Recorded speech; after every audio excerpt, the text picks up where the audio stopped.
ABG, gitu ya. Jadi artinya ABG-nya ini kita pandang sebagai satu kesatuan yang tidak boleh dipisah-pisah ya. Harus muncul dalam urutan seperti itu. Ya. Oke.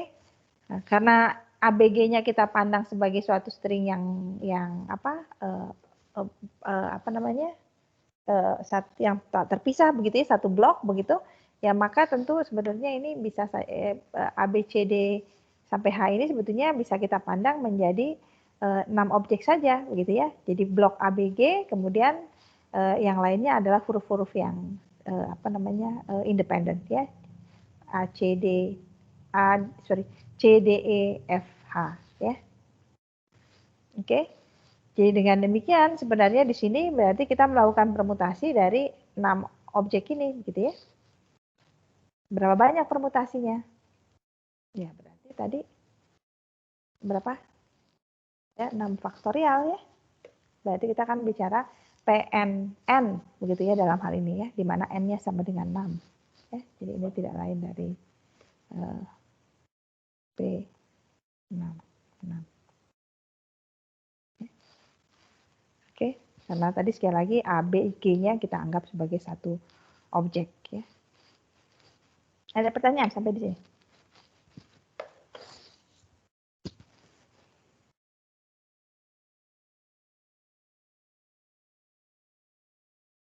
Oke. Kalau yang memuat string A, B, G, dan EH, kira-kira bagaimana melihatnya? Saya lupa. Oke, kayaknya saya enggak.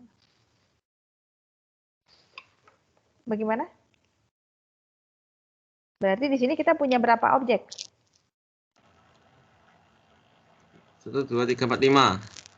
Cuma 5 ya, berarti kalau yang ini adalah ABG, EH, sisanya yang belum masuk apa? C, D, dan apa? F. Ya, Gitu ya? Jadi ada 5 objek saja ya. Jadi dengan demikian yang ini menjadi berapa? Jawabnya P? P55. P55. Berapa P55? 10. 5 faktorial. 100 atau ya 5 faktorial gitu ya. 10. 120. Ya. Oke, ada pertanyaan?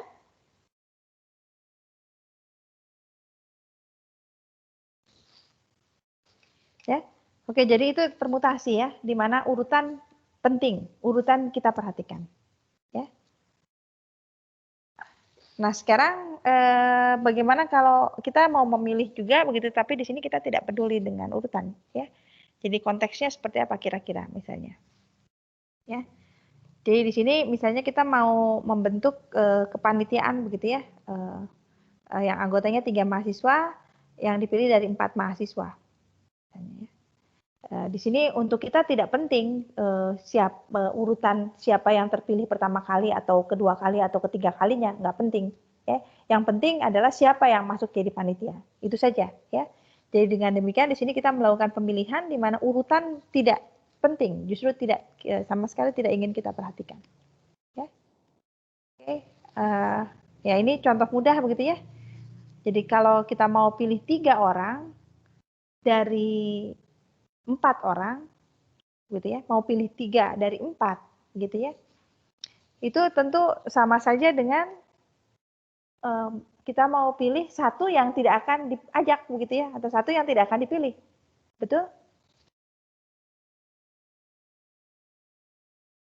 Ya, betul nggak? Kalau kita mau pilih 3 dari 4, betul. Ya sama aja dengan memilih satu yang tidak akan dipilih atau satu yang tidak akan diajak. Ada berapa banyak pilihan memilih satu dari 4? Ada 4 ya, tentu 4 orang ya, ada 4 macam pilihan gitu ya untuk mengambil mana yang tidak akan diajak ke dalam kepanitiaan itu ya. Jadi dengan demikian memilih 3 dari 4 ini menjadi sama saja dengan memilih 1 dari 4 ya. Oke, jadi di sini berarti ada 4 gitu ya. Nah, oke. Jadi di sini situasinya adalah di mana untuk kita tidak penting urutan. Ya, jadi urutan justru tidak ingin muncul, tidak boleh muncul ya, karena kita tidak peduli siapa yang terpilih pada kesempatan pertama atau kesempatan kedua atau kesempatan ketiga gitu ya dalam kepanitiaan ini. Yang penting siapa yang masuk, siapa yang tidak, itu saja gitu ya. Nah, di sini kita bicara tentang kombinasi gitu ya. Jadi saat kita memilih R unsur dari sebuah himpunan begitu ya, di mana urutan tidak kita perhatikan, maka kita bicara tentang kombinasi. Oke, ini contohnya apa? Ya, ini contoh kombinasi ya satu apa kalau himpunan S-nya 1456 ya gitu. Oke, 156 adalah suatu kombinasi 3 dari S gitu ya. Sedangkan 45 adalah kombinasi 2 ya. Nah, oke. Nah, jadi kalau tadi P gitu ya, PNR itu untuk menunjukkan apa tadi? Permutasi ya, urutan kita perhatikan. Ya, maka di sini kombinasi urutan tidak diperhatikan ya. Jadi CNR adalah banyaknya kombinasi R ya. Berarti memilih R unsur begitu dari himpunan dengan N elemen ya. Oke ya. Ini notasinya ya. Jadi bisa CNR, bisa juga dengan notasi yang kita sebut sebagai notasi koefisien binomial ya. N pilih R gitu ya. Pakai kurung tapi ini bukan pecahan ya. Oke. Nah, oke. Jadi berapa banyak ini gitu ya? CNR ini apa gitu ya formulanya gitu ya. Kalau kita mau tahu gitu ya rumus eksplisitnya seperti apa. Ya. Nah, oke, ternyata rumus eksplisitnya itu bisa kita dapatkan nanti dengan memanfaatkan rumus eksplisit dari permutasi tadi, permutasi PNR ya. Oke, jadi di sini CNR ini adalah katanya N faktorial dibagi dengan N minus R faktorial gitu ya. Di mana R-nya antara 0 sampai dengan N ya. Oke ya. Jadi ini dari mana buktinya? Ya, buktinya dengan memanfaatkan permutasi tadi ya. Jadi kalau permutasi R urutan kita perhatikan gitu ya. Oke. Nah, permutasi R ini bisa saja kita dapatkan dengan cara pilih dulu tanpa urutan gitu ya. Sesudah terpilih baru kemudian kita beri urutannya gitu ya. Oke. Jadi pilih dulu tanpa urutan, apa itu? Itu berarti kombinasi R ya. Nah, kemudian sesudah terpilih baru kita lakukan urutannya ya. Maka menurut aturan hasil kali kita akan dapatkan bahwa dengan cara seperti ini PNR ini tidak lain dari pilih dulu tanpa urutan berarti CNR ya. Sesudah terpilih beri urutan. Beri urutan berarti PRR ya, karena ini berarti memberikan urutan pada R elemen dari R elemen ya. Jadi PNR tidak lain dari CNR dikalikan PRR ya. Jadi sekali lagi faktor yang pertama adalah kita pilih tanpa urutan sebanyak R. Sesudah terpilih sebanyak R kemudian kita berikan urutannya ya. Nah, dari sini tentu kita akan dapatkan langsung tadi ya. Jadi tadi PNR kan atau CNR-nya tentu tidak lain dari PNR dibagi PRR begitu ya dari hubungan ini. Ya, tadi untuk PNR kan kita sudah tahu ya. PNR tadi apa namanya? N faktorial dibagi dengan N minus R faktorial gitu ya. Tinggal dimasukkan saja saya. Kalau ini jadi apa nih? N faktorial dibagi dengan N minus R faktorial. Oke, yang di bawah adalah apa? R faktorial, gitu ya. Sehingga kita dapatkan rumus yang di atas tadi ya. N faktorial, N. Ya.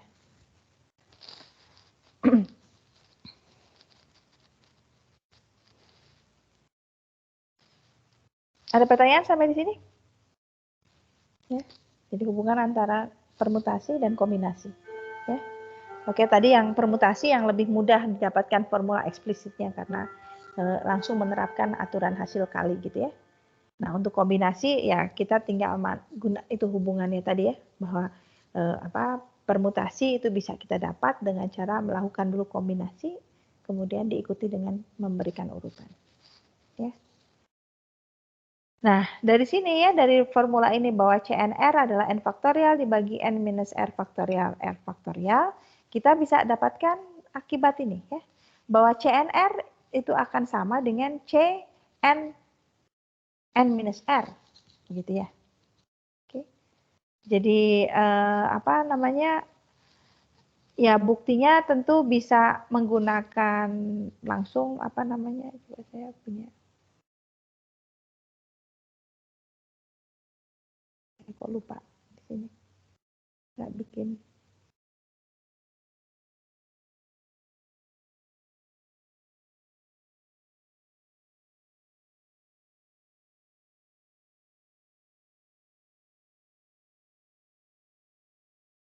kok nggak mau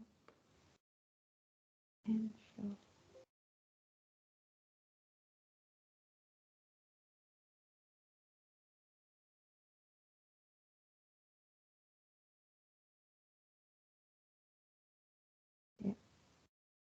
Ya, jadi buktinya tentu bisa langsung menggunakan apa namanya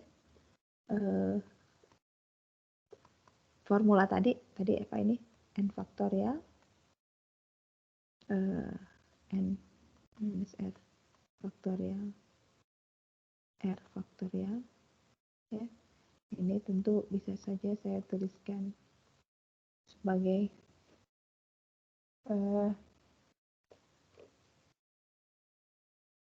n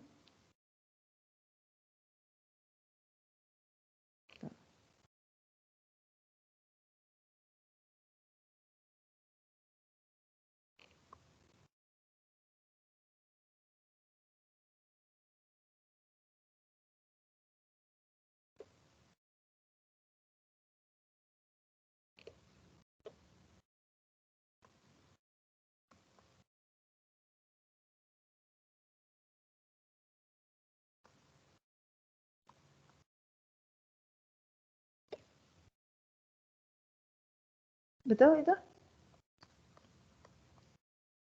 Saya cuma nukar sekarang.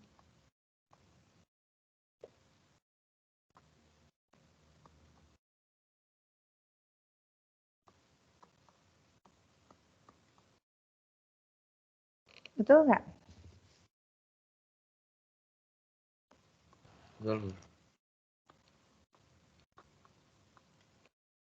Gitu ya.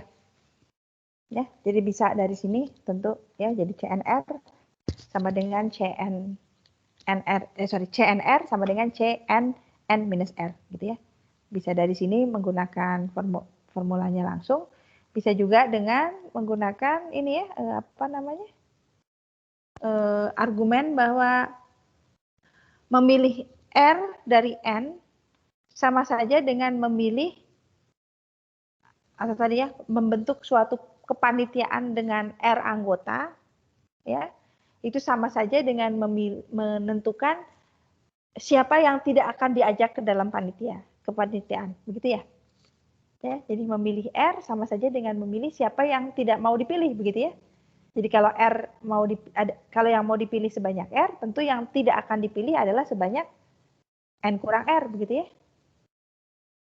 Betul? Memilih yang akan diajak sama saja dengan memilih yang tidak akan diajak. Ya, oke. Jadi dengan argumen seperti itu juga tentu kita bisa mendapatkan benar CNR sama dengan CNN minus R. Ya. Ya. Nah, di sini apa namanya? Saya barusan sudah membuktikan paling tidak dua cara ya bagaimana membuktikan akibat ini. Saya tinggalkan untuk kalian baca sendiri yang ini ya. Oke, jadi di sini dengan menggunakan himpunan begitu ya, bahwa apa namanya ya memilih R dari N itu kan sama saja dengan melihat suatu subhimpunan beranggota R gitu ya, dari himpunan beranggota N gitu ya. Saya tinggalkan untuk kalian baca sendiri ya.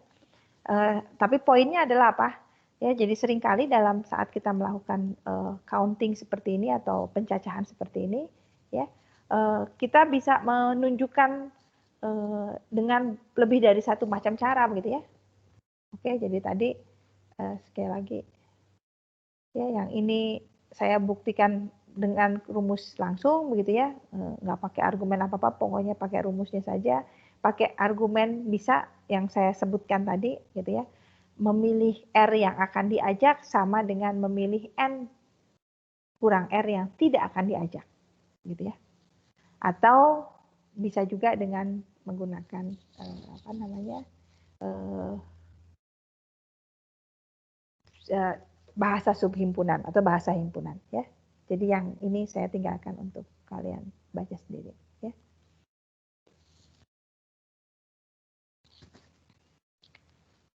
Oke, kita coba lihat lebih jauh lagi ya contoh-contohnya tentang permutasi dan kombinasi ini.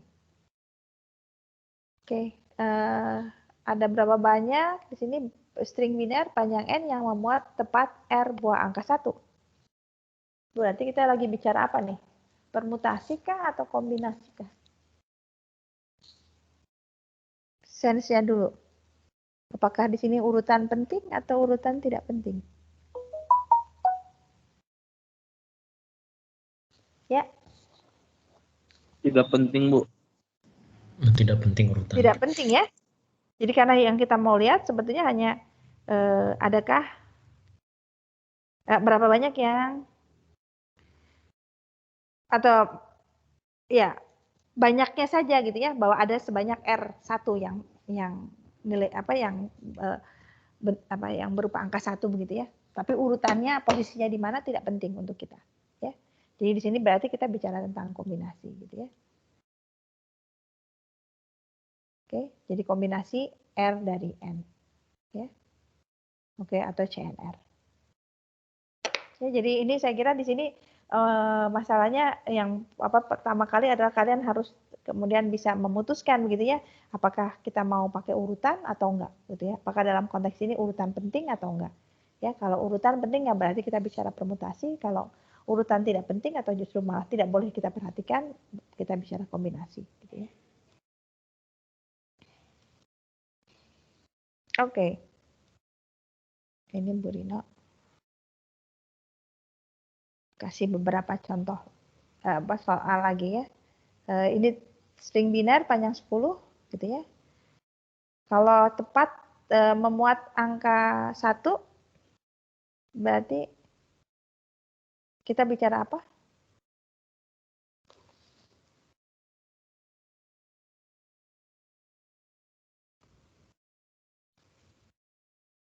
Kombinasi? Kombinasi yang mana? Tepat memuat 4 angka 1. 4 ya? Ya. Ya. String panjang 10. String biner panjang 10. Ya, apa jawabnya? C10 4. C10. Ya. Berapa itu? Ya, 10 faktorial dibagi begitu ya.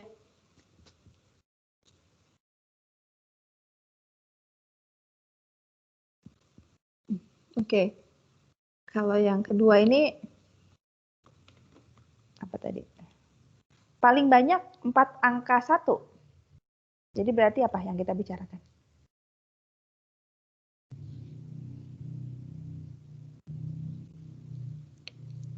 Berarti kita bicara tentang C 0, begitu ya. Kalau paling banyak 4 itu berarti kan bisa 0 angka 1, bisa 1 angka 1, bisa 2 angka 1, bisa 3 angka 1, bisa 4 angka 1, begitu ya?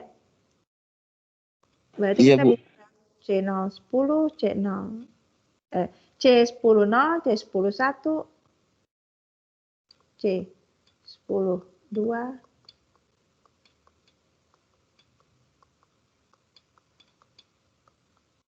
begitu ya? Kalau dituliskan dalam bentuk ini 10K, K-nya mulai dari 0 sampai dengan 4, begitu ya?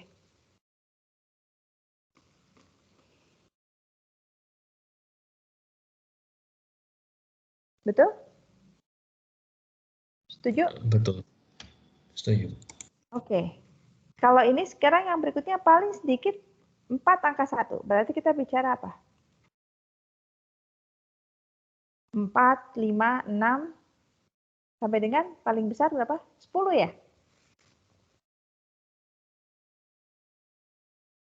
Berarti kita bicara justru sekarang penjumlahan dari C 10. K-nya mulai dari berapa? Paling sedikit 4. 4 sampai dengan berapa? Paling banyak? 10. 10. Begitu ya?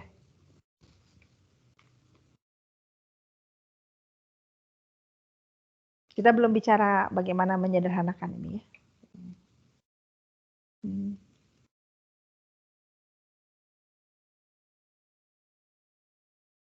Oke, yang keempat, memuat angka 0 dan angka 1 sama banyak. Berarti kita bicara apa ini?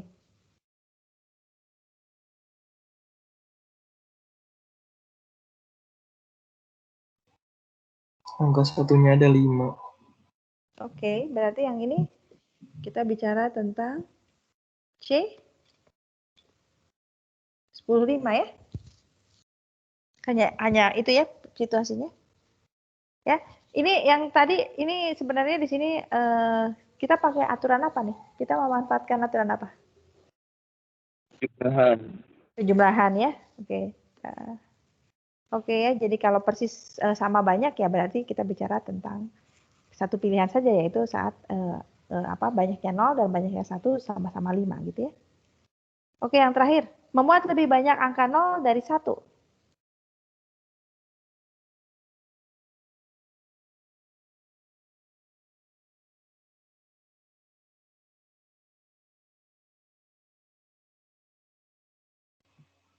Satunya paling banyak 4. Satunya paling banyak 4 ya? Berarti sama dengan yang mana nih?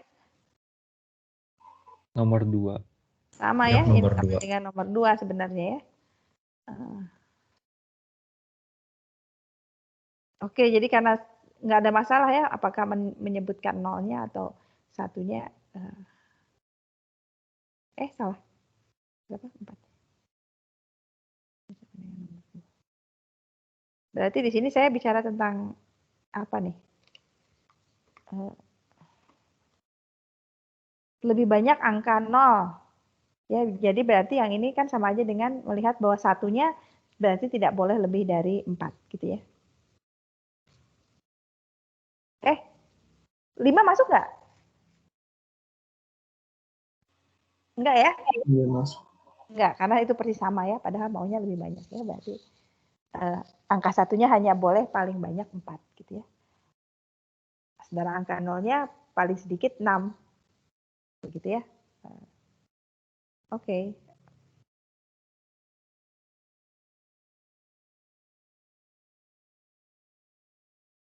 Ada pertanyaan? Tidak, Bu. Oke.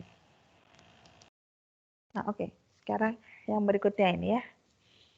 Kita mau menghitung ini lintasan terpendek dari A ke B. Kita mau menghitung banyaknya lintasan terpendek dari A ke B. Jadi kalau ini pada grid gitu ya, kalau satu langkah itu kita pandang adalah langkah berpindah dari satu titik lattice. Jadi titik lattice adalah titik potong dari grid-grid ini.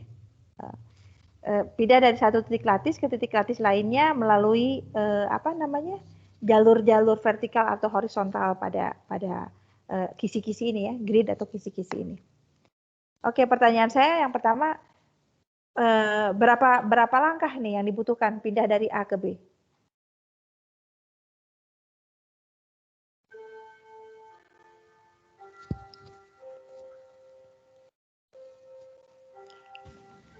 Sebelas langkah ke kanan, 11 5 langkah? langkah naik. Hah? 11 langkah ke kanan, 5 langkah naik. Ya, jadi coba kita lihat kalau ini jalannya ke sini dulu gitu ya, misalnya saya mengambil langkah begini, Oke.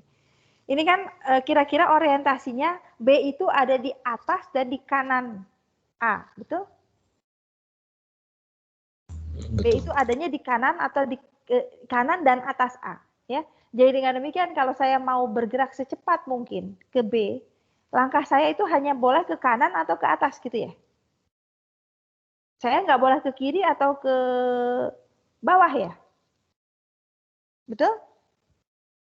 Misalnya Betul. kalau yang seperti ini, saya nggak boleh nih melakukan ini. Ya, terus sudah sampai sini tuh saya ke kiri lagi gitu ya.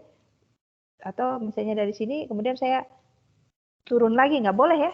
Saya tidak akan saya tidak akan mendapatkan lintasan terpendek kalau saya melakukan langkah seperti itu ya. Jadi orientasinya karena tahu B-nya ada di kanan dan di atas begitu ya, maka saya harus mengambil arahnya ke kanan dan ke atas saja ya, pilihan langkah saya. Ya, ini salah satu jalur yang paling sederhana yaitu ya jalan aja dulu ke kanan sampai mentok, habis itu ke atas sampai mentok begitu ya. Dan berapa banyak langkahnya? 1, 2, 3, 4, 5, 6, 7, 8, 9, 10, 11. Ya, 11 apa namanya? 11 ke kanan, kemudian ke atasnya berapa?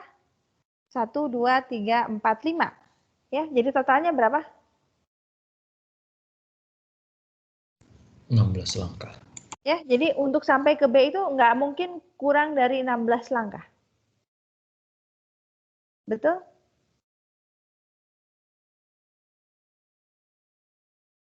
Ya? Iya, Bu. Oke.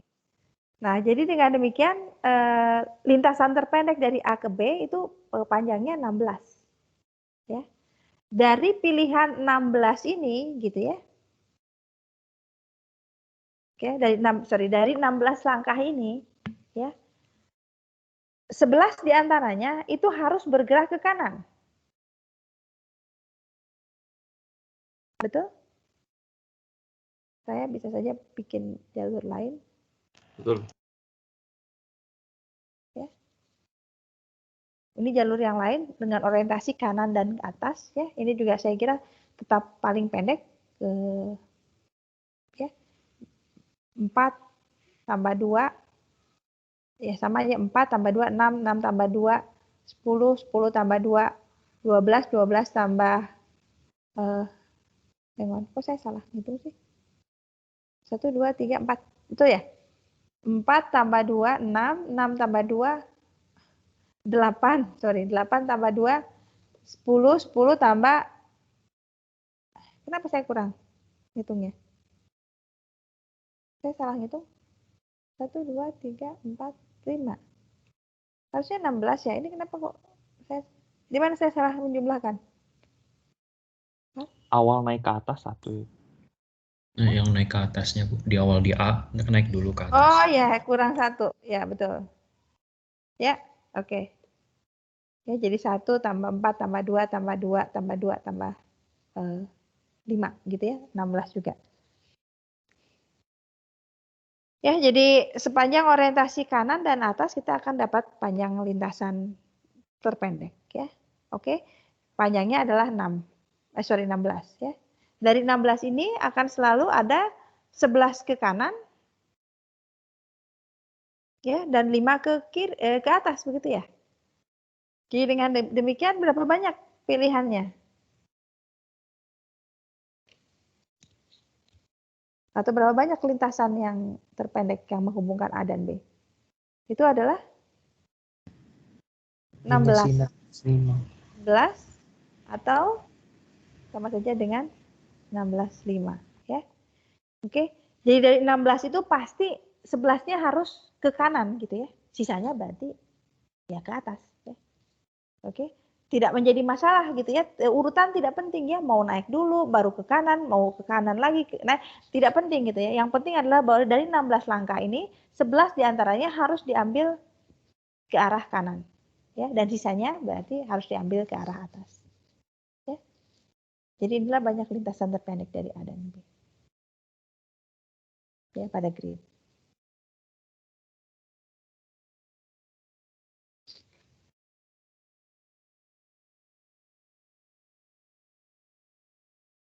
Oke, ada pertanyaan?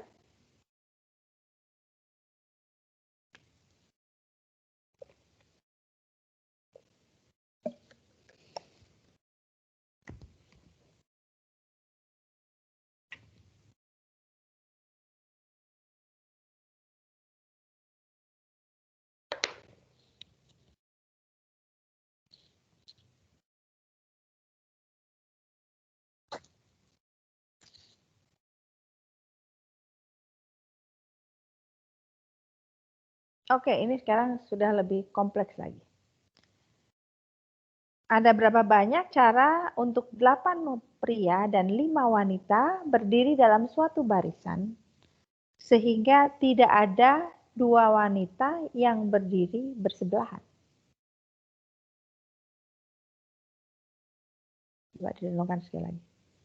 Berapa banyak untuk menyusun gitu ya, suatu konfigurasi di mana ada 8 pria dan 5 wanita, ya, sehingga tidak ada 2 wanita yang berdiri bersebelahan.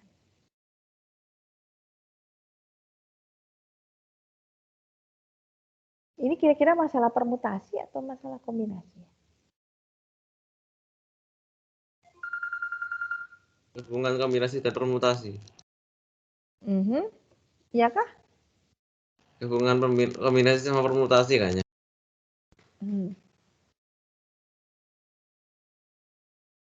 Oke, sekarang oke, mungkin belum berasa. Sekarang gini aja deh, kalau misalnya kita mau melakukan itu, ini kan berarti prianya nggak penting ya? Apakah itu Abdillah atau coba beri nama saya yang lain, siapa? Adit, siapa lagi nih yang ada di kelas ini? Siapa? Saya ngeblank ini. Coba siapa? Ya, ya artinya pokoknya prianya siapa itu nggak penting gitu ya. Yang penting kan bahwa ya ini ya, tidak penting misalnya pria pertama siapa yang akan di posisi paling kiri atau paling kanan atau di tengah, itu nggak penting ya. Ya, yang penting adalah bahwa tidak ada wanita, siapapun itu wanitanya gitu ya, yang berdiri bersebelahan. Oke, ini bisa jadi game ini ya. Kalau zaman dulu, apa sih namanya? Apa namanya? Apa istilahnya kalau kalian sekarang acara untuk masuk Ilmatika itu? Fokus. Fokus. Nah, kalau bisa langsung, kalian tidak mengalami fokus yang langsung ya. Oke, ini bisa jadi permainan nih. Oke, ayo baris supaya seperti itu. Kira-kira gimana caranya supaya mudah?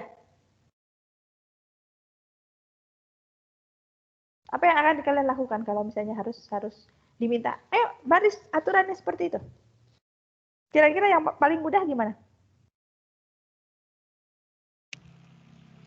Ya, Siapa yang disuruh? Dua wanita ditempatkan satu pria gitu. Oh, iya, memang maksudnya yang paling gampang nyuruhnya gimana nih? Apa yang harus dilakukan?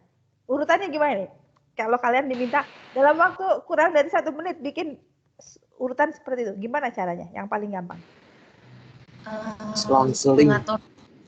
Oh ya, kalau selang-seling nggak seru dong, kan nggak harus selang-seling juga ya? Kan boleh saja misalnya dua wanita dipisahkan oleh 2 pria, boleh nggak? Boleh kan? Bisa. Iya. Boleh. Oke, jadi caranya paling gampang gimana kalau kayak gitu? Ada yang punya usul?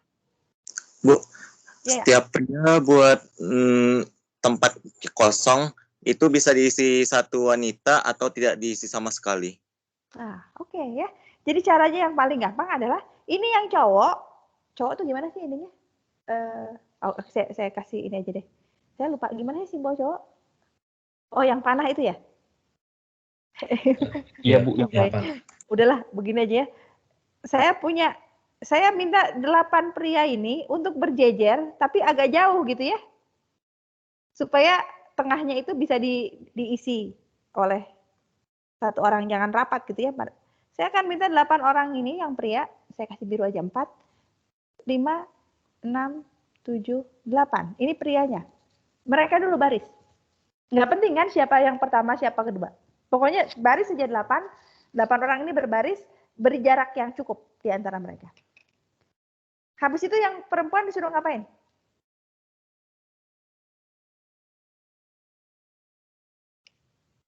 Masuk ke celahnya. Pokoknya pilih tempat gitu ya. Silakan yang perempuan boleh ambil posisi. Di mana posisi yang valid? Di mana saja mereka boleh mengisi. Berarti ini ya, ini tempat-tempat yang boleh diisi. Betul? Betul, Bu. 5 orang ini boleh mengisi dimanapun di sini, ya? Oke. Jadi dengan demikian masalah ini tidak lain dari masalah apa sebenarnya? Memilih tempat lalu mempermutasikan wanitanya. Kenapa harus dipermutasikan? Emang urutannya penting? Iya, Bu. Di mana pentingnya urutan itu di sini? Ya, misalkan ada A sama B, wanitanya A, B, C, D, E gitu. Kan kalau misalkan Di mana dalam soal ini yang mempermasalahkan urutan? barisan, berdiri di suatu barisan. Oh iya, berdiri saja dalam suatu barisan emang urutannya penting. Yang penting kan bahwa tidak ada wanita yang berdiri bersebelahan, itu saja aturannya. Siapa yang pertama tidak penting. Ya. Oke, jadi sebenarnya masalah ini menjadi dengan demikian ada berapa banyak tempatnya di sini? 9, Bu. 9 ya. Jadi berarti ada 9 tempat ya yang boleh diisi oleh ya. Jadi jawabnya ini. Berapa banyak cara menyusunnya adalah sebanyak kombinasi 9, 5. Ya, karena sama sekali kita tidak memperhatikan siapa yang ada di urutan pertama. Yang penting bahwa ini adalah laki-laki gitu atau pria gitu ya. Jadi nanti bisa saja yang perempuannya ada di sini misalnya 1, 2, 3, 4, 5 misalnya. Boleh. Ya, ini satu pilihan yang benar gitu ya. Oke, jadi tadi sekali lagi caranya yang paling gampang adalah cowoknya dulu berbaris. Tidak peduli siapa mau paling kanan, pokoknya cowok gitu ya. Yang merasa cowok berbarislah. Ya, beri jarak yang cukup di antara mereka. Ya, supaya bisa ada kalau diselipi satu di tengah-tengahnya di antara mereka cukup gitu ya. Jadi jangan terlalu rapat berdirinya. Ya, sesudah itu yang wanita silakan pilih tempat. Ya, di antara celah-celah itu. Ya, ada berapa banyak cara melakukannya? Ya ini, C95. Ya, jadi tidak ada permutasi sama sekali di sini. Yes, ada pertanyaan? Saya bertanya. Ya. Jadi 8 pria itu dianggap identik dan 5 wanita itu dianggap identik itu. Yes. Iya kan. Di sini di mana dibedakannya? Tidak ada. Tadi makanya saya bilang tidak penting apakah Abdillah yang berdiri yang paling kiri atau siapa tadi saya menyebut Aditya berdiri yang paling kanan atau di tengah, enggak penting. Yang penting ini dia pria saja. Urutannya tidak penting.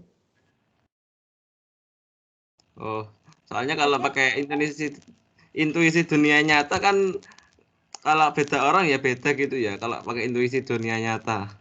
Itu kan kalau misalnya kemudian saya mengatakan saya ingin melihat urutannya gitu ya. Di sini saya nggak penting kok. Ya jadi bahkan misalnya kalian bayangkan pada situasi fokus siapa juga namanya nggak kenal. Yang penting maunya laki sama perempuan aja gitu ya. Ya, tidak ada urutan di sini, tidak dibedakan. Bisa kalian merasakan ini bahwa di sini tidak ada urutan sama sekali. Kita tidak membedakan antara siapa prianya, siapa wanitanya, ya. Seperti juga ya saya tidak peduli gitu ya. Ya, oke lah. Terhadap pria atau terhadap wanita kita tidak mempedulikan siapa pada urutan pertama atau bukan. Atau ya siapa berada pada urutan mana itu tidak penting. Ada pertanyaan? Bu, saya mau bertanya, Bu. Yes. Ini kan kasusnya, saya paham yang ini tuh maksudnya kalau kita tidak memperhatikan Sorry, saya kehilangan. Ulangi lagi tadi di awal sesudah saya mau bertanya, saya kehilangan. Jadi tadi kan kalau yang diinginkan soal ini tuh tidak memperhatikan urutan. Tapi Betul. kalau misalnya seandainya soalnya dimodifikasi menjadi sesuai yang dikatakan Abdillah yang ada misalnya memperhatikan urutan wanitanya, itu sebenarnya saya masih kurang paham Bu, bagaimana kalau misalnya menyelesaikan masalah yang seperti itu. Oke, kalau sekarang saya memperdulikan urutannya, berarti bukan cuma wanita dong yang saya pedulikan ya. Berarti Iya yang benar Bu, prianya juga yang saya prianya perhatikan juga. dong ya. Masa jadinya apa? Nggak fair yang perempuannya diperhatikan siapa urutannya, apa bagaimana urutannya yang pria tidak diperhatikan. Oke, berarti dua-duanya perlu dikasih urutan. Kalau seperti itu, apa yang perlu kita lakukan? Berarti sekarang tinggal mengurutkan saja ya. Berapa banyak pilihannya untuk mengurutkan pria?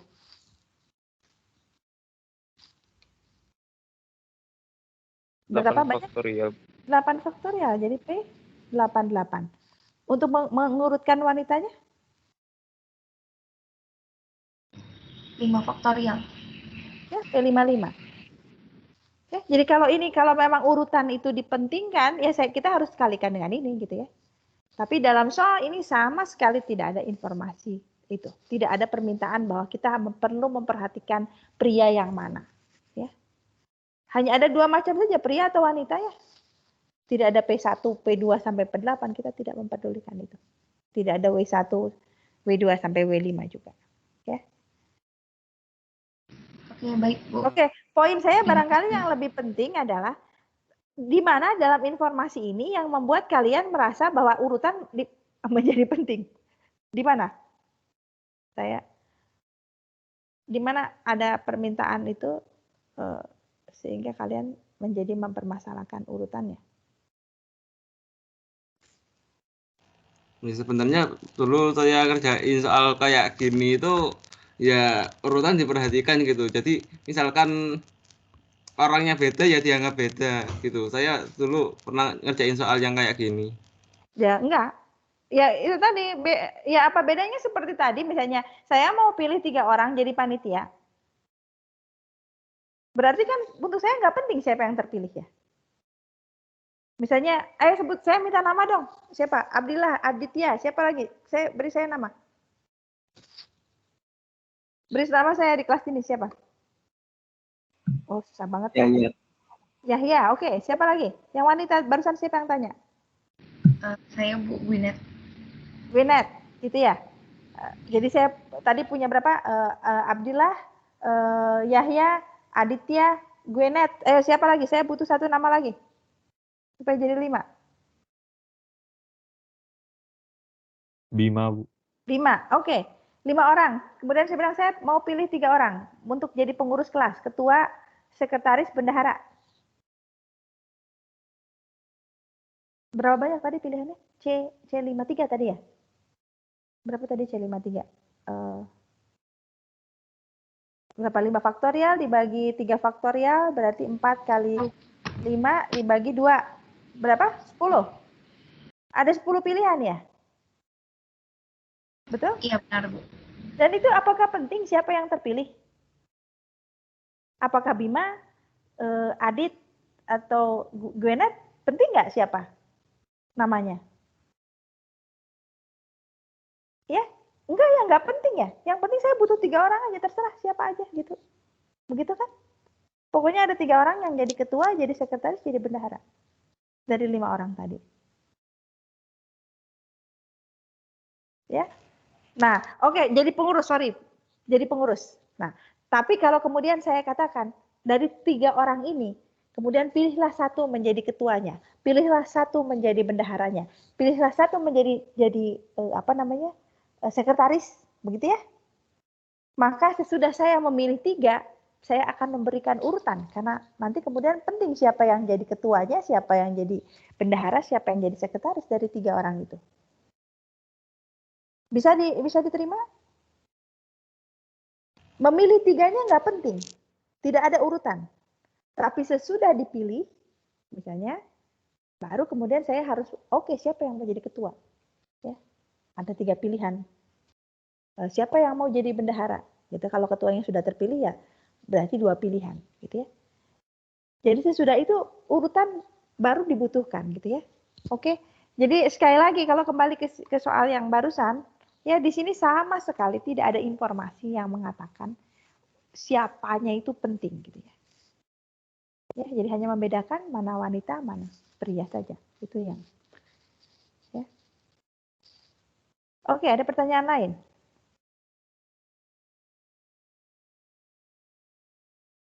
Nah, ini Bu Rino lebih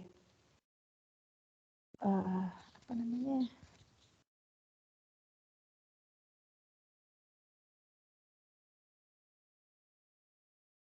Oh my God.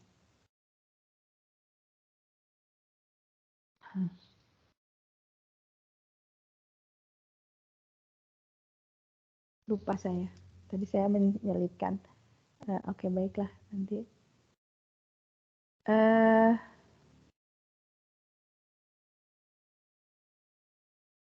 Oke, yang berikutnya. Ini Pak Suhadi kali ya, bikin soal 40 soal benar salah untuk kuis matis begitu ya. Dari 40 soal itu 17 benar. Ya, di sini disebutkan urutan pertanyaan nggak penting. Oke, ada berapa banyak pilihan kunci jawaban? Berarti kita bicara apa di sini? Kombinasi, permutasi? Kombinasi. Oke, kombinasi apa ini berarti? Kombinasi dari 40 soal, terus 17 berarti ngambil R17. Oke, dan ini akan sama saja dengan, berarti sisanya berapa sisanya? 23 ya? 23-nya salah gitu ya.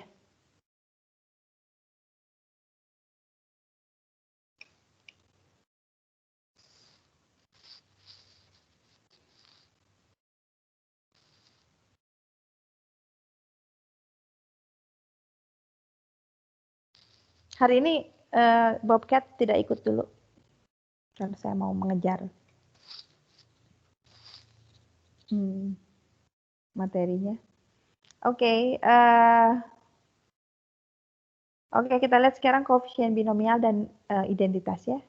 Jadi tadi sebetulnya pada saat kita bicara kombinasi tadi sudah disebutkan ya notasi ini, notasi apa tadi?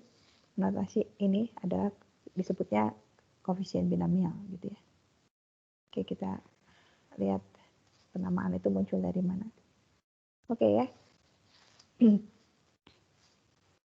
Jadi binomial B itu 2 gitu ya. Jadi nomial ya polinom gitu ya. Jadi dengan demikian binomial berarti apa namanya memuat 2 variabel ya. Oke, jadi ini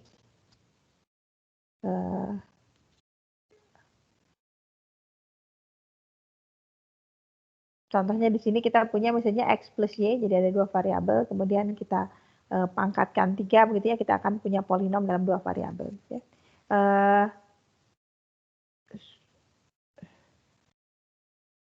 Oke ya, jadi kita mau tahu ini bagaimana ya, tentu caranya ya bisa, apa sih namanya, apa sih namanya, dibuka saja gitu ya, jadi X plus Y dikali X plus Y, kemudian dikali X plus Y, kita kalikan dulu dua faktor yang pertama gitu ya, kemudian kalikan dengan faktor ketiga, kita akan punya ekspansinya ya. Oke. Nanti tentu kalau kemudian kita susun gitu ya, nanti akan muncul dalam ekspansinya itu suku-suku yang memuat faktor X pangkat 3, X kuadrat Y, ada juga XY kuadrat dan Y pangkat 3 ya. Oke, saya kira tidak ada suku lainnya, semuanya suku-sukunya memuat ini saja ya. Nah, oke, pertanyaannya kan sekarang nanti berapa koefisiennya begitu ya. Oke. Nah, jadi di sini misalnya kalau saya mau pilih atau mau tahu koefisien dari X pangkat 3 gitu ya. Kan ini sekali lagi tadi ini kan kita menuliskannya sebenarnya demikian, pangkat 3.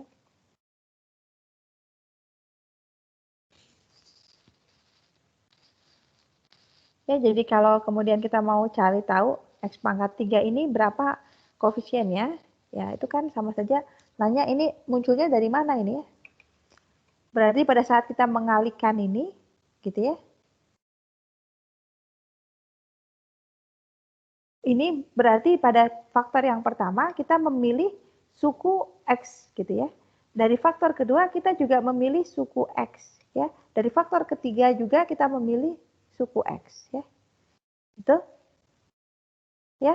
Jadi X dipilih dari masing-masing faktor ini ya. Ada berapa banyak cara melakukan itu?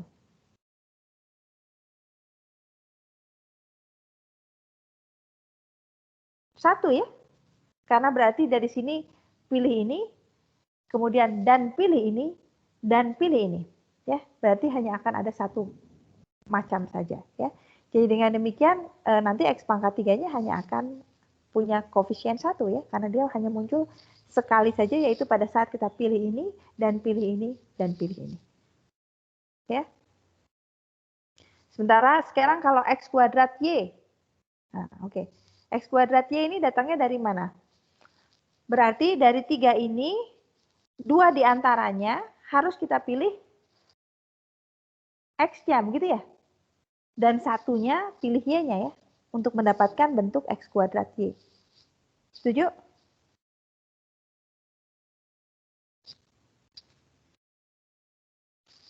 Setuju nggak? Halo?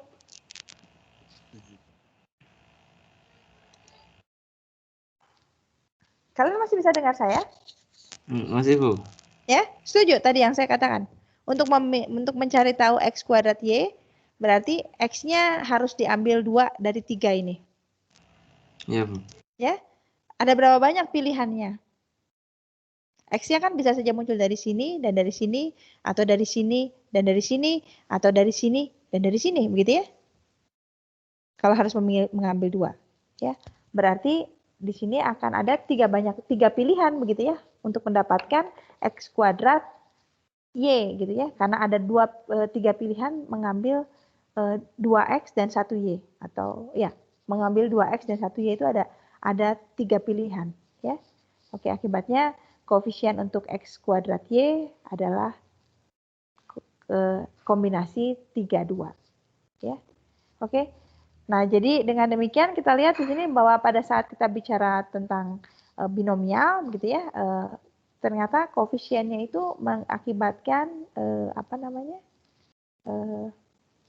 atau bisa dimunculkan dalam bentuk kombinasi begitu ya.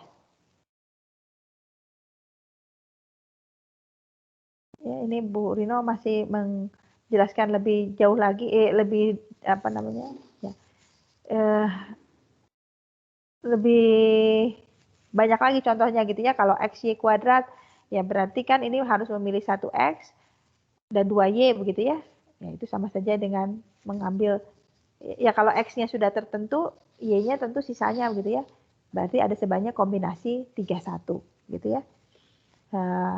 Kalau Y pangkat 3 berarti semuanya Y. Itu hanya akan ada satu pilihan saja ya, atau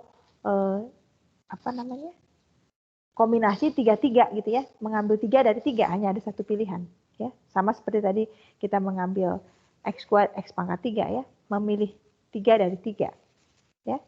Oke.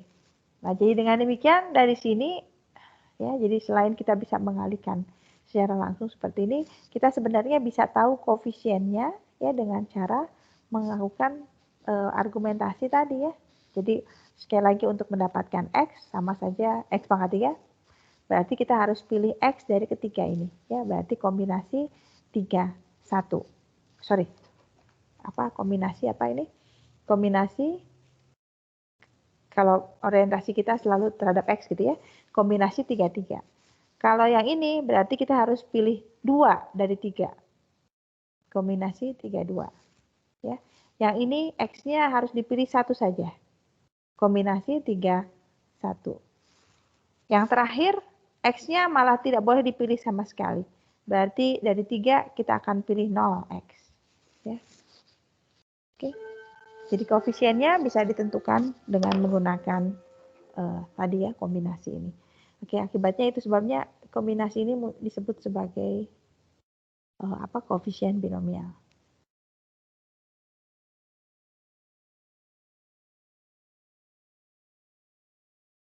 Ada pertanyaan? Ya. Itu tidak, Bu. Ya. Ya, jadi dengan demikian kita bisa punya bentuk umum begitu ya. Ya, bahwa kalau kita punya X plus Y pangkat N, jadi ini kita punya binomial ya. Bagaimana menentukan koefisiennya? Ya, seperti tadi ya. Oke. Oh, ini berarti orientasinya memilih Y-nya begitu ya. Bisa memilih Y-nya atau memilih X-nya sama saja ya. Oke. Jadi di sini berarti X pangkat N berarti kita tidak memilih Y atau Y-nya 0. Ya, sama saja dengan kita tidak memilih Y. Y-nya 0. Kalau X pangkat N minus 1 Y, Y-nya 1 begitu ya. Berarti sama dengan kita memilih 1 ya. Di sini Y-nya 2 berarti CN2 begitu ya. Demikian seterusnya nanti yang Y pangkat N berarti semua yang dipilih adalah Y gitu ya. Berarti CNN. Ya. Jadi dengan demikian ya kombinasi kita muncul sebagai koefisien binomial ya. Ya, jadi memilih sekali lagi sama saja ya, memilih Y atau memilih X sama ya. Karena begitu Y ditentukan, X-nya menjadi tertentu atau sebaliknya. Kalau X-nya sudah dipilih, Y-nya menjadi tertentu gitu ya. Semua ikut sampai di sini? Ikut, Bu. Ikut, Bu. Ya. Nah, oke. Nah, akibat dari sini apa yang pertama? Kita kembali mendapatkan hubungan yang tadi ya, yang kita sudah dapat pada saat kita bicara kombinasi ya, bahwa CNJ ini tentu sama saja dengan CN minus J ya. Memilih yang diajak sama dengan memilih yang tidak diajak begitu ya, gampangnya. Oke. Ya, jadi koefisien X pangkat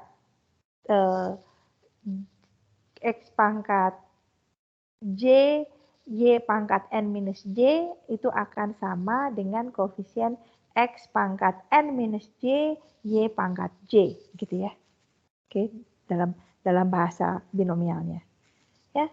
Nah, kemudian ini ya yang saya kira Bu Rino memberikan ya itu nomor 1 tadi ya, memilih yang diajak sama dengan memilih yang tidak diajak. Nah, ini yang nomor 2 saya kira penting sekali ya. Jadi ini bahwa kita punya ya CN0 tambah CN1 sampai dengan tambah CNN ini sama dengan 2 pangkat N. Katanya apa namanya? Ya pilih saja, buktinya pilih saja X dan Y sama dengan 1 ya. Itu kan berarti dari yang tadi ya. Nah, ini ya. Oke, ini kalau X-nya dan Y-nya sama-sama diganti 1, maka yang ruas kirinya menjadi 2 pangkat N begitu ya. Sementara ruas kanannya semua ini jadi 1 ya. Tersisa nanti tinggal koefisiennya saja, CN0 ditambah CN1 tambah CN2 sampai dengan tambah CNN itu akan sama dengan 2 pangkat N. Gitu ya. Oke, jadi kita punya akibat yang kedua gitu ya.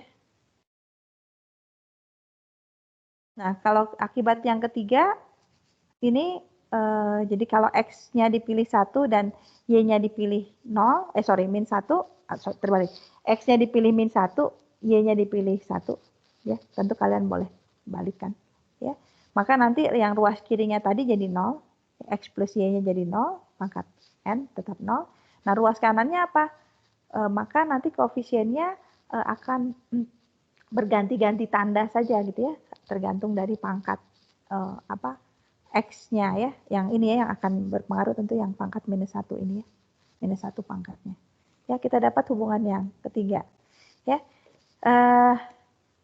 nah yang ini juga mudah saya kira ini ya tinggal dipilih nanti kalau X-nya 1, Y-nya 2, masukkan lagi ke teorema binomial tadi kita akan dapat hubungan ini. Ya. Nah, dari akibat ini saya kira yang perlu dicermati lebih jauh adalah nomor 2 dan nomor 3 ya. Ini punya makna yang sangat penting.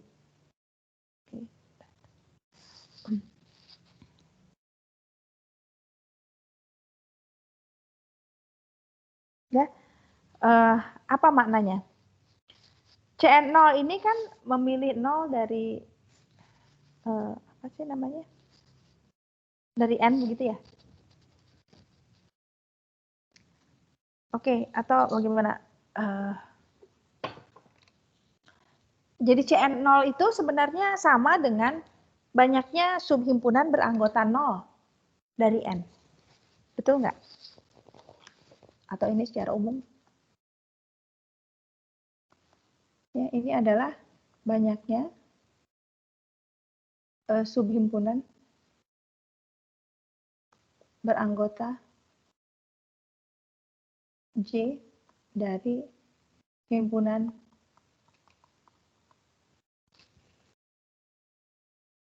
ya. Kan CNJ itu cara memilih J anggota dari N anggota begitu ya. Banyaknya cara untuk memilih J anggota dari N anggota. Ya, itu sama saja dengan banyaknya subhimpunan beranggota J dari himpunan 1 sampai dengan N ini. Ya. Oke. Nah, jadi dengan demikian yang kiri ini Cn0 itu kan sebetulnya mengatakan yang ini adalah banyaknya subhimpunan beranggota 0 ya, dari himpunan 1 sampai dengan N. Ada 1 tentu ya. Cn1 adalah banyaknya subhimpunan beranggota 1 dari sini ya. Ada sebanyak N mestinya ya. Cn2 adalah banyaknya subhimpunan beranggota 2 dari sini ya. Dan yang terakhir Cnn adalah banyaknya subhimpunan beranggota N dari N. Ya. Oke. Jadi dengan demikian yang di kiri ini adalah ya berarti banyaknya subhimpunan dari himpunan beranggota N ya. Ya. Tapi kita pisahkan yang beranggota 0, beranggota 1, beranggota 2 begitu ya sampai dengan yang beranggota N. Ya. Oke. Sementara yang di kanan apa? 2 pangkat N. Ya sama juga ya. Sama juga. Itu banyaknya subhimpunan dari himpunan beranggota N, begitu ya? Ya. Oke, jadi dengan demikian ya nomor 1 ini mengatakan bahwa banyaknya subhimpunan dari himpunan beranggota N, banyaknya subhimpunan begitu ya. Itu adalah sebanyak 2 pangkat N ya. 2 pangkat N ini bisa kita pecah-pecah ya atau bisa kita klasifikasikan berdasarkan banyaknya anggota gitu ya. Beranggota 0, beranggota 1, beranggota 2 sampai dengan beranggota N ya. Subhimpunan yang bisa kita buat. Ya. Jadi itu interpretasi dari nomor 2 gitu ya. Nah, yang nomor 3 ini juga saya kira sangat penting begitu ya. Dari nomor 3 ini saya punya ini enggak? Nggak punya ya. Ini yang nomor 3 itu berarti pada saat K-nya genap positif atau negatif tandanya?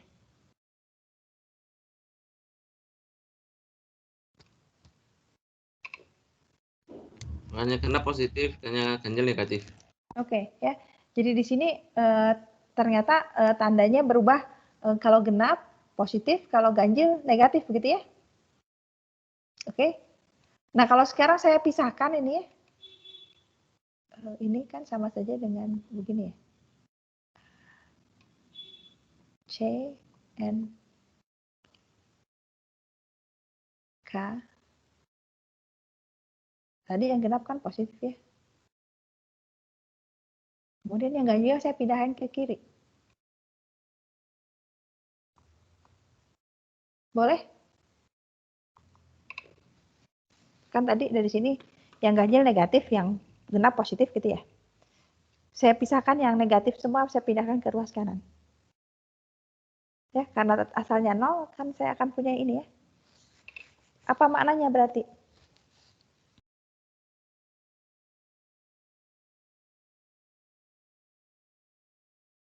Maknanya berarti banyaknya subhimpunan beranggota genap itu sama dengan banyaknya subhimpunan beranggota ganjil. Ya, jadi apapun n-nya, ya. Oke. Banyaknya subhimpunan beranggota genap itu sama dengan banyaknya subhimpunan beranggota ganjil. Ya, itu interpretasi dari nomor 3 ini ya.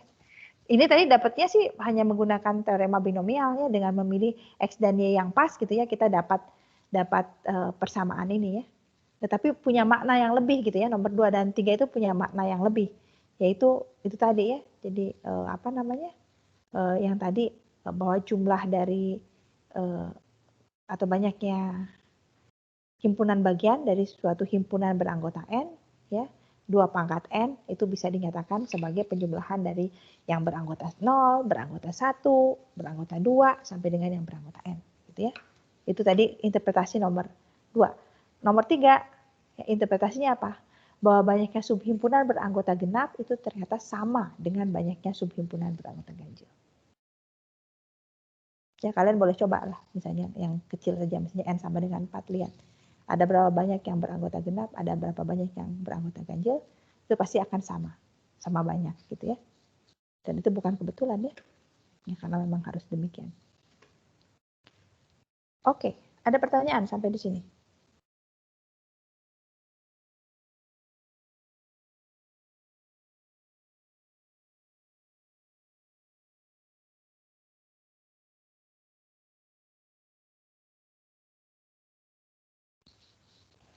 Jadi saya tidak, Pak. Oke. Bu. Ya.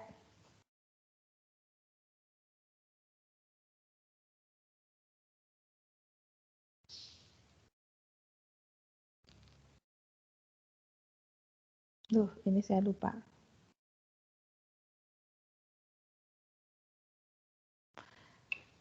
Oke, yang berikutnya, sebentar saya ingin lihat dulu.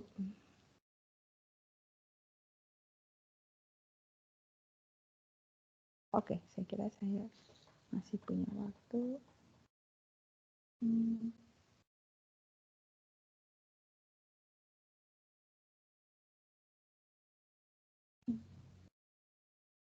Saya merasa menyimpan tempat-tempat kosong. Oh ya, ini dia.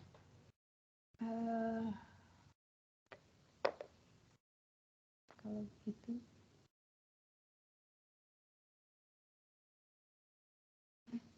Tadi kita bukannya. Oke. Ya, kalau gitu saya nanti. Oke ya, jadi tadi kita sudah lihat dari koefisien binomial ini, kemudian apa namanya? Ini kenapa? Oh oke. Ini. Kita punya apa identitas ini ya, yang identitas yang punya makna lebih daripada sekedar sama saja begitu ya. Nah oke, yang berikutnya ini identitas lain ya yang terkait dengan kombinasi ini. Yang pertama adalah ini identitas Pascal gitu ya. Di sini Bu Rino memberikan buktinya gitu ya, bahwa Cn plus 1K ini sama dengan Cn K-1 plus Cn K gitu ya. Saya akan tinggalkan yang ini juga untuk kalian lihat sendiri bagaimana buktinya gitu ya. Saya mau kasih bukti lain yang lebih apa namanya, lebih mudah mungkin melihatnya gitu ya. Jadi kita mau buktikan itu, saya pakai tempat kosong yang tadi aja. Di mana tadi? Mana?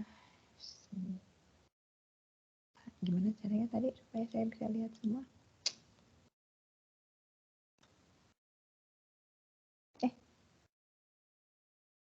Kenapa saya jadi kehilangan menu tadi? Menu melihat semua slide. Ada di mana tadi menunya?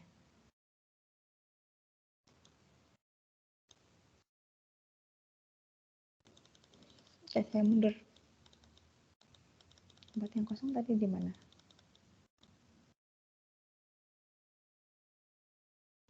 Oke, di sini ya. Ini. Ya. Jadi tadi yang mau ditunjukkan adalah nanti slide-nya saya tukar ya. Cn plus 1K ini adalah sama dengan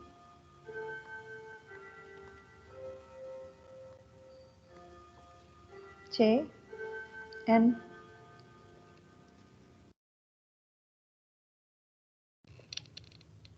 sebentar, apa tadi?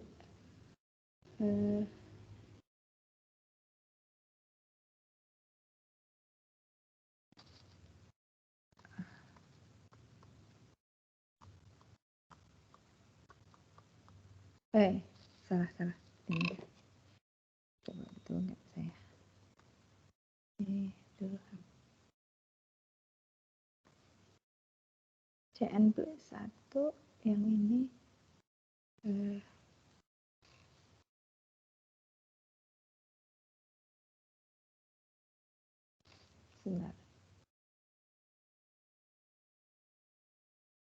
K-1 harusnya.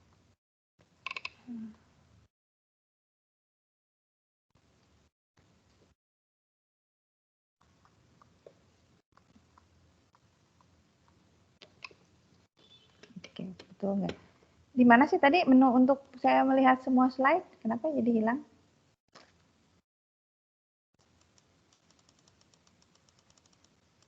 Supaya saya nggak usah membuka satu-satu seperti ini. Oke ya, yang ini tadi saya mulai dengan CNK terus ya, tapi sama aja ya, saya tadi membalik urutannya. Oke ya, saya mau tunjukkan, jadi yang dijelaskan Bu Rino saya tinggalkan untuk kalian lihat sendiri buktinya bagaimana gitu ya. Saya mau buktikan dengan cara lain yang lebih ilustratif barangkali ya. Nah, jadi di sini kita akan kembali memanfaatkan grid tadi ya. Misalnya saya punya grid begitu ya. Ini. Oke. Ya, jadi ini ada titik-titik di sini ya. Ini juga titik-titik gitu ya. Misalnya saya punya grid seperti ini dari titik A ke B. Kita mau mencari lintasan terpendek, banyaknya lintasan terpendek ya. Jadi misalnya dari sini ke sini, ini banyaknya langkah yang harus diambil itu adalah K+1. Ya. Sorry, N+1, bukan K+1. N+1. Ya, totalnya itu N+1 langkah begitu ya. Di mana saya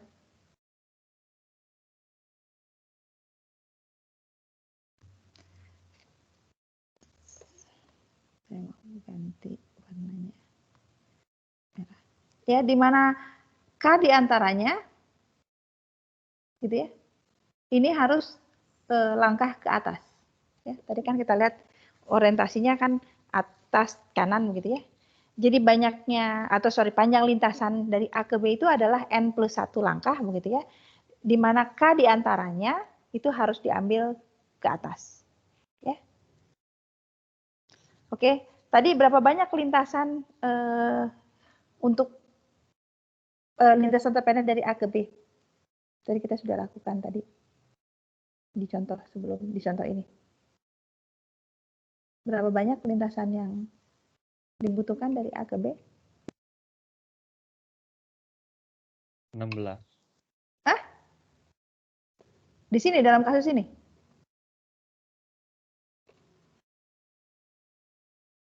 Berapa? N+1. Hah? Berapa banyak lintasan terpendek dari A ke B?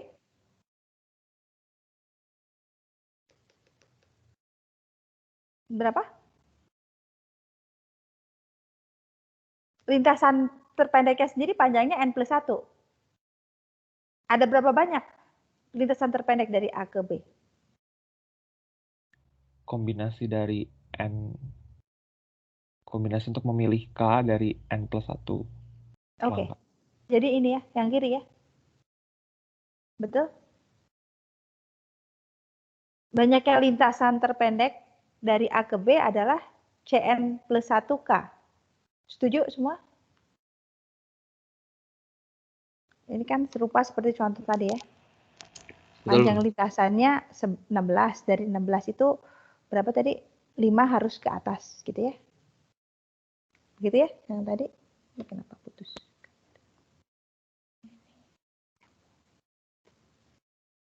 Oke. Ya. Nah. Jadi kalau saya tuliskan seperti ini.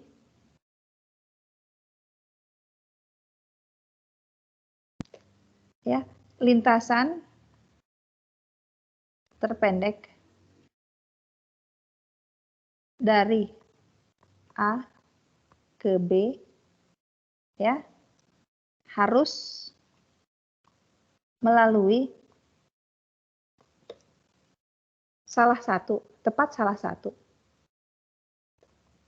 dari titik C1 atau C2. Saya sudah tandai C1, C2-nya di situ. Betul nggak? Kalau mau sampai ke B dari A, pasti saya harus lewat C1 atau lewat C2. Saya nggak mungkin bisa kabur dari kedua titik itu. Pasti harus dilewatin salah satunya. Iyalah, Bu. Betul ya? Oke. Betul, Bu. Ya, jadi dengan demikian, kalau saya mau menghitung berapa banyak lintasan terpendek dari A ke B, berarti saya cukup menghitung berapa banyak yang lewat C1, berapa banyak yang lewat C2. Betul? Betul. Oke. Bu. Jadi dengan demikian, banyaknya lintasan, terpendek. Tulisannya makin hancur. Lintasan terpendek A ke B begitu ya. Ini sama dengan banyaknya lintasan terpendek A C1 begitu ditambah dengan banyaknya lintasan, betul? Betul. Oke. Nah, sekarang ada berapa banyak lintasan terpendek dari A ke C1?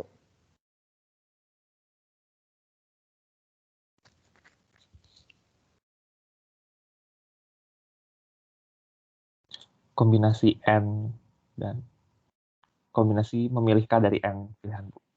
Ya. Yang lain setuju? Ya, karena C1 itu kan cuma satu langkah saja satu langkah lebih pendek daripada B gitu ya. Berarti jarak ke C1 itu adalah N ya. Kalau jarak ke B N plus 1 berarti ke C1 kan jaraknya N. Betul? Dan dari N itu K-nya harus diambil ke atas. Betul? Jadi kan sama aja seperti kita hanya melihat gridnya sepotong ini ya. Hanya sampai sini begitu ya. Dari A ke C1. Ya. Jadi dengan demikian yang ini ya, jadi kalau ini adalah saya tulis saja ini dari A ke B ya. Yang ini adalah dari A ke C1 ya. Oke? Kalian sudah harusnya bisa melihat ya. Yang kedua ini adalah banyaknya lintasan dari A ke C2. Betul nggak? Ya sama ya. C2 juga bedanya cuma 1 dengan B. Jadi berarti panjang lintasannya N. Ya. Tapi kalau ke C2 ini, karena ada di bawah ini, berarti K-1 ya. Bergerak ke atasnya. Betul?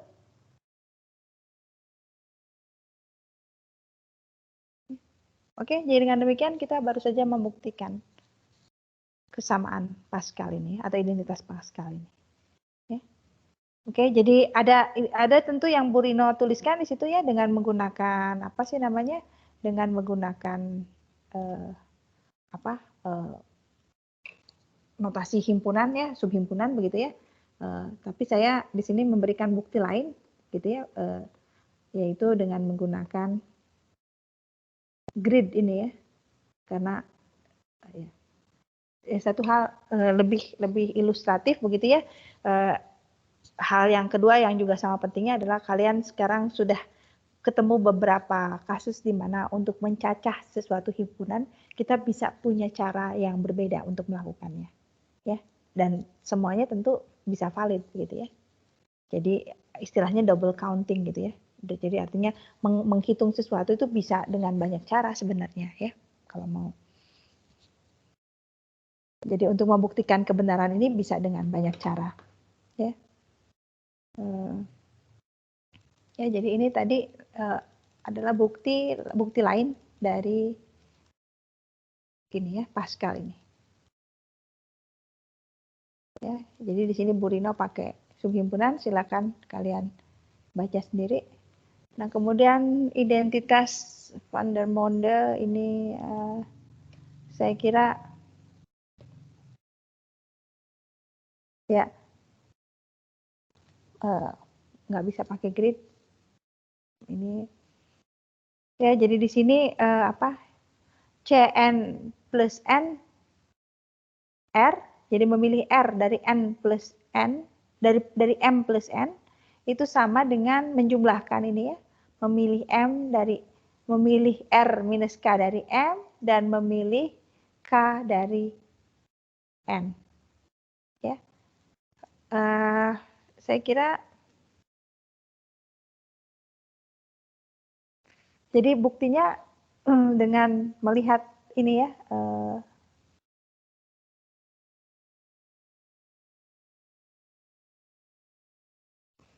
Bu Rino menyebut nggak di sini?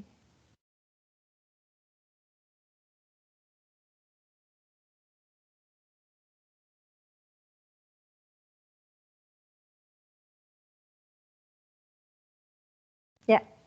Oke.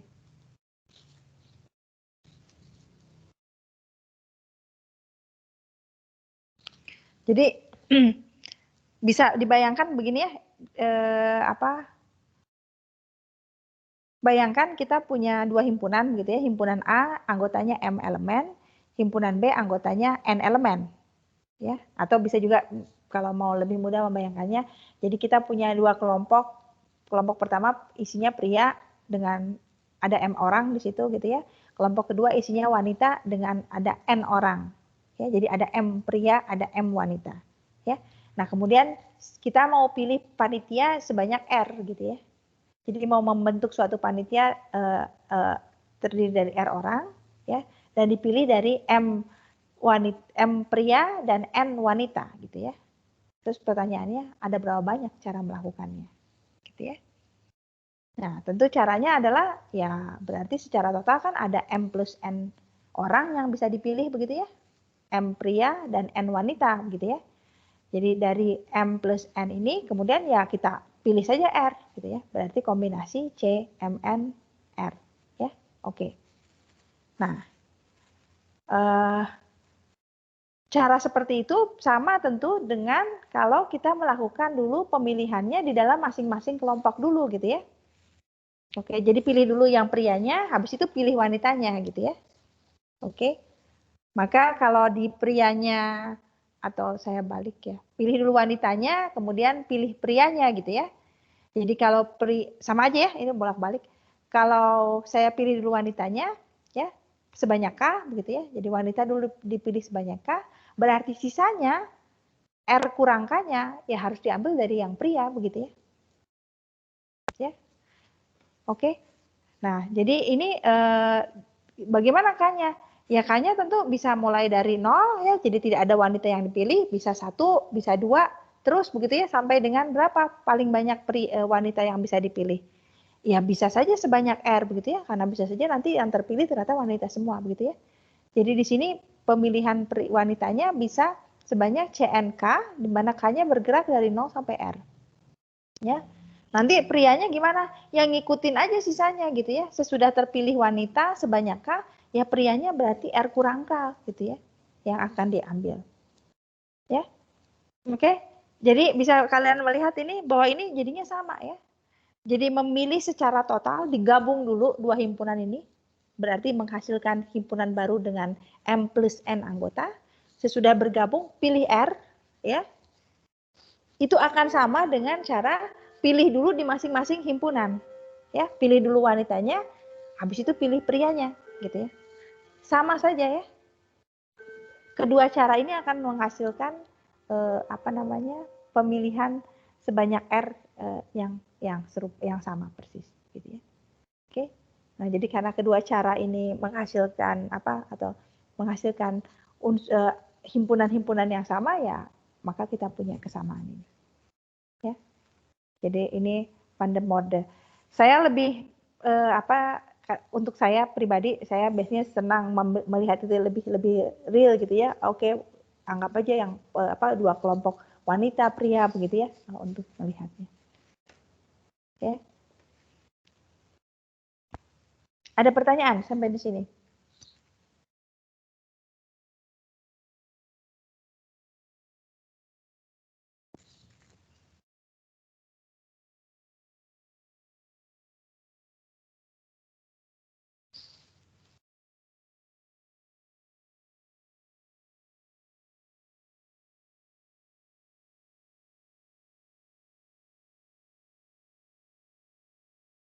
Oke, jadi ini dengan menggunakan Van der Morde tadi, oke, saat M-nya sama dengan N gitu ya, kemudian kita memilih N, ya, tinggal dimasukkan saja ya. Jadi di sini nanti kan M plus N-nya menjadi 2N, kemudian R-nya sama dengan N, ya, tinggal nanti dimasukkan ke sini, ya. Kita akan punya di sininya N, gitu ya, di sininya N kurang K gitu ya, K-nya mulai dari 0 sampai N, ya. Maka kita akan mendapatkan hubungan ini ya, dengan sekali lagi mungkin memanfaatkan tadi ya kesamaan tadi. Jadi ini kalau nomor 1 kalau digunakan sigma tadi C berarti sama ya N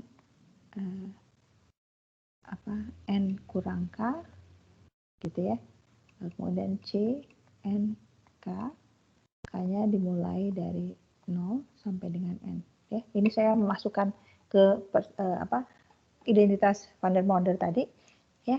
Nah, tapi kemudian kita lihat ini ya, bahwa CNK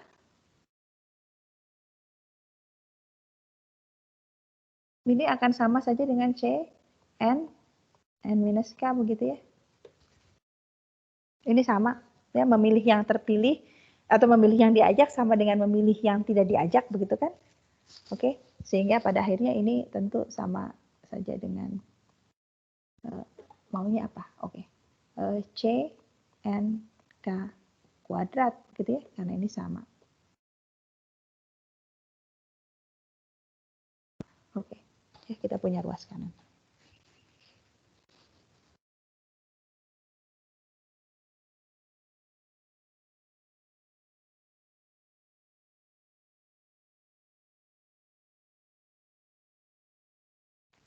Oke, saya kira saya berhenti di sini saja. Sekarang sudah jam, ya pas 10.40. Daftar hadirnya saya kira sudah bisa diisi.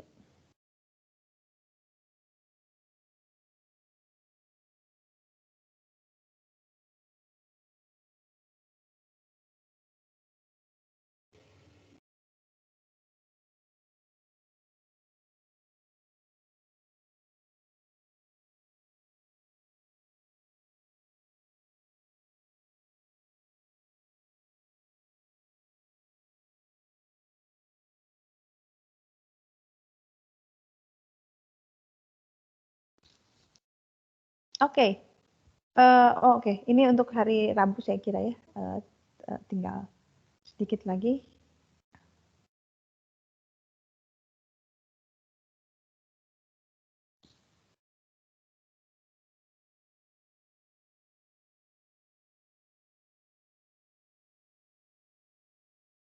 Ada pertanyaan?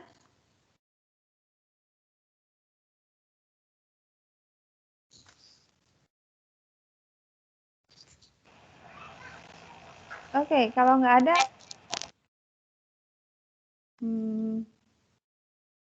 Bu, saya ingin bertanya. oh ya, oke, silakan. Untuk materi UTS hari Sabtu ini itu sampai yang mana ya?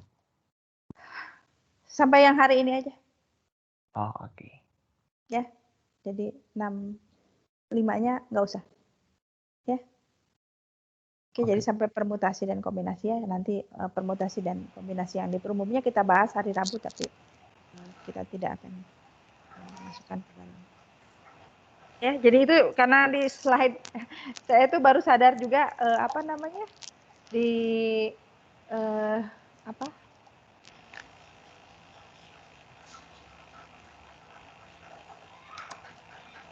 Saya lihat di sini silabus. Di silabusnya itu tertinggal malah sebab 65-nya itu nggak ditulis gitu ya. Jadi harusnya ada sebab 65. Jadi apa kita masih bisa lakukan nanti hari Rabu, saya kira bisa selesai. Apa? Tapi ya itu untuk bahan ujian 1 sampai dengan pembicaraan kita hari ini. Ya. Ada pertanyaan lain? Saya ingin bertanya Bu, ini nanti ujiannya jam berapa ya?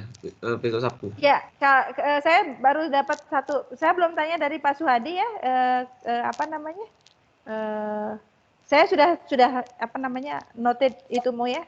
Kan waktu itu saya udah bilang kalau ada yang punya itu concern waktu kasih tahu saya ya. Hanya ada 1 orang. Ya, waktunya tidak akan kita bentrokan. Saya masih belum bukan saya, kita belum firm. Dia pilihannya pagi atau siang. Ya. Paginya berarti kalau pagi pada pagi betulan ya mungkin 7:30 gitu ya sudah mulai supaya bisa selesai sebelum jam 10 ya atau siang sudah itu Mungkin nanti bisa diinformasikan tentu di yes Bu, terima kasih. ya kalau sudah firm kita akan informasikan waktunya. Ada pertanyaan lain? Oke, kalau nggak ada, saya kira kita akhiri saja. Ya, sekali lagi daftar isinya, daftar hadirnya sudah bisa diisi. Sebentar.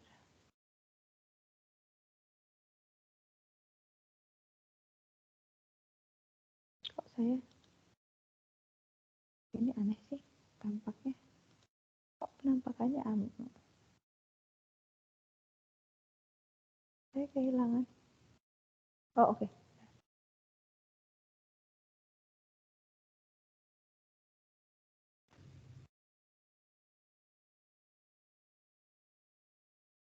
Ya, oke kalau gitu kita akhiri kuliah hari ini sampai ketemu hari Rabu.